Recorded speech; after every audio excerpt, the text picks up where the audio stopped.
Hello there, I'm 4paws. This is HTTL and your guide to warding top lane. In this video, I will cover why you should ward in certain locations, highlighting how to avoid ganks from the enemy jungler or mid player, and how to aid your own jungler by preventing counter jungling. This ward is useful if you're on the top side of the team. You will have early vision of the enemy jungler leaving their jungle, or the enemy mid coming up through river to top.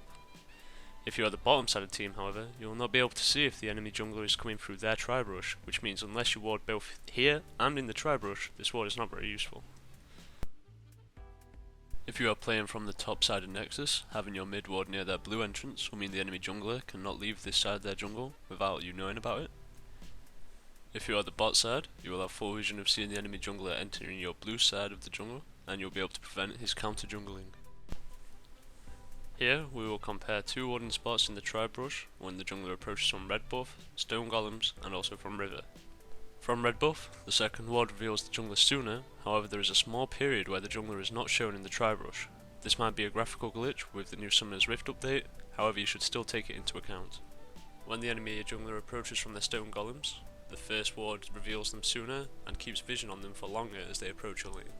Finally, Ward 1 gives vision on some of the river, whilst Ward 2 does not. Ward 1 is the most optimal placing of a ward in the tribe rush, granting the most useful vision and containing no bugs. If you can only afford one ward, here is the place for it.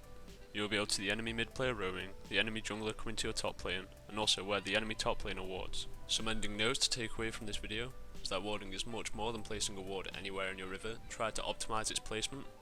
A good ward can stop the enemy jungler stealing your team's buffs. Obviously this improves your team's chance of winning the game. Preventing ganks is going to be important, so always try to purchase 2 wards on each return to base. This concludes the warding guide. Good luck top laners, and until we meet again, this has been 4paws. Peace!